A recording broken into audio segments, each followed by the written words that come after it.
Bonjour tout le monde, bienvenue sur la page d'Investir maintenant. Aujourd'hui, on commence une nouvelle section qui va s'intituler l'analyse technique. L'analyse technique, il y a deux sortes d'analyse, l'analyse fondamentale et l'analyse technique. L'analyse fondamentale parle plus des chiffres, des finances et de regarder un petit peu tout ce qui est les statistiques et tout cela.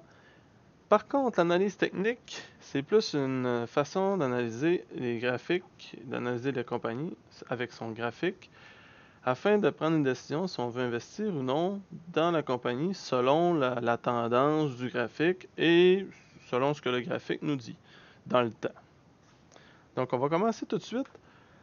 En premier lieu, on va commencer par comment lire un graphique boursier à la bourse. Juste avant de commencer, je veux vous inviter à vous inscrire sur ma chaîne YouTube en cliquant sur le bouton subscribe ici en bas à droite.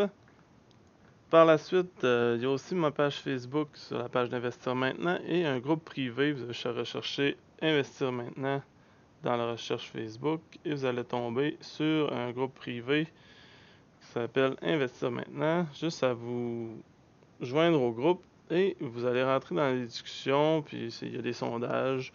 Moi, mon but au bout de la ligne, c'est de parler un petit peu des compagnies qui vont bien, les compagnies qui doivent faire attention. C'est vraiment d'aider les gens à investir dans le fond en se donnant des informations tout le monde ensemble. Donc, c'est parti pour comment lire un graphique boursier. Je suis sur le site Yahoo Finance. Aujourd'hui, j'ai décidé de prendre le graphique de la compagnie Microsoft pour nous aider à comprendre. Donc, je vais aller sur la portion du graphique ici et je vais zoomer. Donc, on a le graphique boursier qui est ici. Premièrement, première chose à savoir, c'est que le graphique boursier représente l'état général du graphique depuis que le début que la compagnie a commencé jusqu'à aujourd'hui. Donc, ça démontre tout l'historique de la compagnie, les hauts et les bas que la compagnie a eu dans le temps. On peut voir Microsoft au moins coté à la bourse depuis 1986 selon ce graphique-là. On voit que tu es près de 0$ ici. Et aujourd'hui, on est rendu aux alentours. D'ailleurs, là, on est juste en... Il faut dézoomer un petit peu, là. Et là, on est rendu à 2018 et on est rendu à 105$. Donc, comment on lit ça, un graphique boursier? On va y aller en étapes. Premièrement, ce qui est important à savoir, c'est qu'en bas, c'est toujours le temps.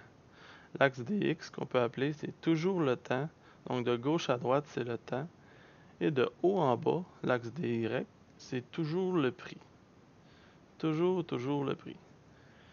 Donc, c'est souvent gradué de 0 jusqu'à l'infini. On s'entend que ça ne va pas jusqu'à l'infini. Et de toutes les années ici en bas sont marquées. Vous pouvez aussi décider que votre graphique, vous l'avez en jour. Ici.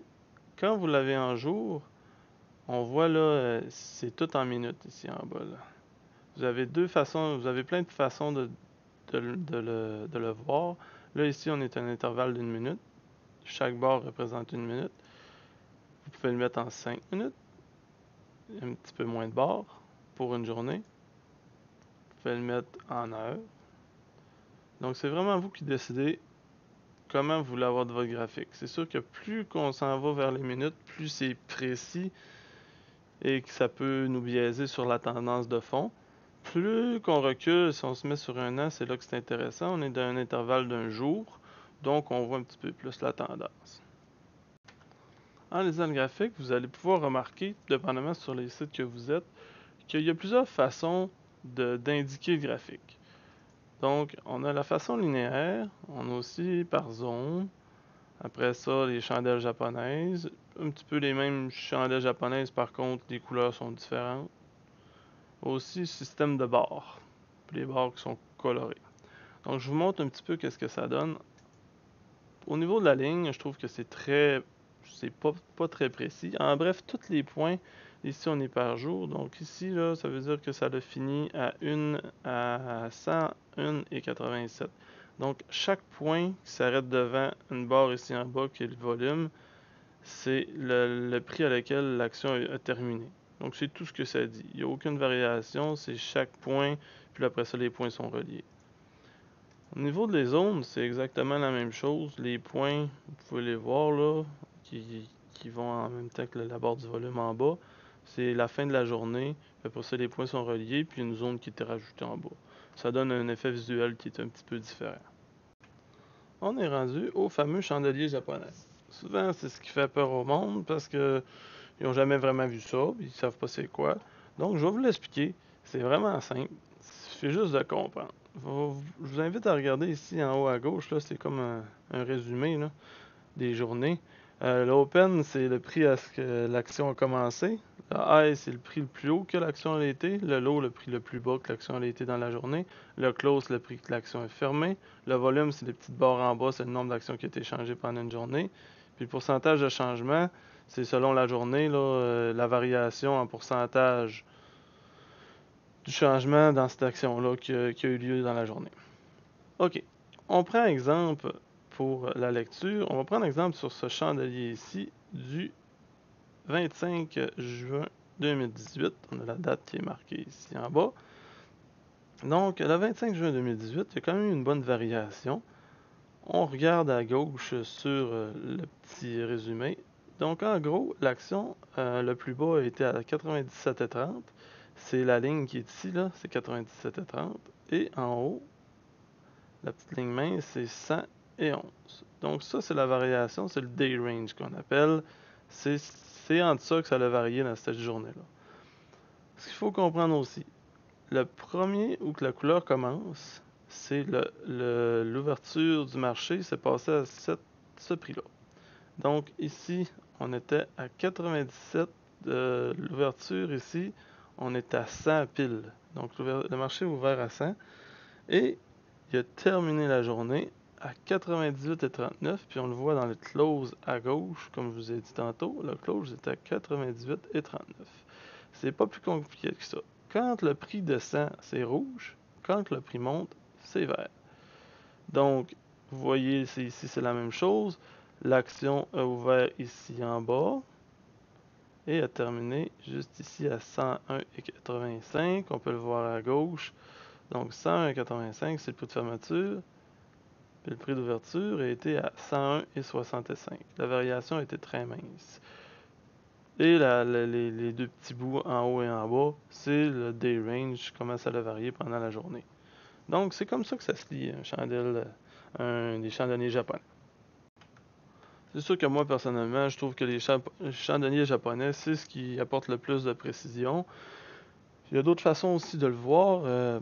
Les Halo Candle, c'est un peu la même chose, c'est juste que les couleurs sont différentes. Ok, c'est exactement la même lecture. Sinon, les barres, système de barres, c'est. Moi, j'aime mieux avec les couleurs, là. Mais là, sans couleur, mais c'est exactement la même chose. Donc, la lecture, c'est que la variation, c'est la grande ligne. Ça, c'est entre le prix. Entre quel prix que il a varié dans cette journée-là. L'ouverture est toujours à gauche, la fermeture est toujours à droite. Donc ça c'est vert ici. Donc on peut le voir aussi quand ils sont colorés, regardez c'est vert. Ça veut dire que le prix est monté pendant la journée. Donc c'est aussi simple que ça, c'est assez facile, je vais vous laisser regarder ça par vous-même. C'est très clair, très simple. Pour compléter comment lire un graphique à la boursier, je vais vous parler, c'est sûr, des petites barres de volume. En gros, les barres de volume en bas, là, c'est le nombre d'actions qui est échangé par jour. Vous voyez, il y a beaucoup de variations. Ben, ça, c'est le volume. Ça va être une vidéo plus tard. C'est un petit peu plus technique. On peut avoir des précisions là-dessus un petit peu plus tard. Et aussi, vous pouvez dessiner des lignes. Donc, vous pouvez tracer des lignes. C'est l'option que nous offre Yahoo Finance. Ça, c'est super intéressant. Ça se fait vraiment bien. Donc, vous tracez vos lignes, vous pouvez même déplacer vos lignes selon qu'est-ce que vous voulez. Donc, ça, c'est super utile. Je voulais jouer avec ça. C'est simple à comprendre. Puis, tout le monde est capable de faire ça tout seul à la maison. Donc, ça, c'est pour ce qui est des dessins. Donc, si on fait le tour de toutes les choses en haut, les options, des ranges, vous pouvez choisir entre quel jour et quel jour que votre graphique va commencer. C'est simple. Vous pouvez également comparer le pourcentage de changement de votre graphique à l'aide de Yahoo Finance. Exemple, vous voulez comparer au Dow Jones. Vous voyez donc, le Dow Jones est ici en bas. On va se mettre en une journée, là. C'est plus clair un petit peu. Donc au début de la journée, on voit en bas ici, là, quand le marché est ouvert, on voit que Microsoft a déjà débuté un petit peu plus fort que le marché. Ici, c'est un pourcentage de changement ici à droite, là, à cause que c'est une comparaison, on ne peut pas comparer les chiffres. Donc c'est un pourcentage de changement. Vous voyez que Microsoft a mieux performé que le marché du Dow Jones cette journée-là. En pourcentage de changement, techniquement, le marché a changé de 0,45% et Microsoft de 1,30% positivement. Aussi, ça c'est pour les comparaisons. Aussi, il y a des indicateurs. Deux indicateurs, on ne rentrera pas là-dedans parce que ça peut être très complexe, puis il y en a beaucoup, beaucoup, beaucoup. C'est un sujet qui va être abordé dans d'autres vidéos. Je vous invite à suivre mes vidéos. Pour aujourd'hui, comment lire un graphique boursier à la bourse, ça serait la fin. Donc, je vous invite à aimer ma page Facebook, à vous inscrire sur ma chaîne YouTube. Et bien sûr, si vous avez aimé la vidéo, vous voulez en apprendre plus sur l'analyse technique, juste à écouter mes vidéos. Dans le futur, il va y en avoir d'autres. Merci, bonne fin de journée.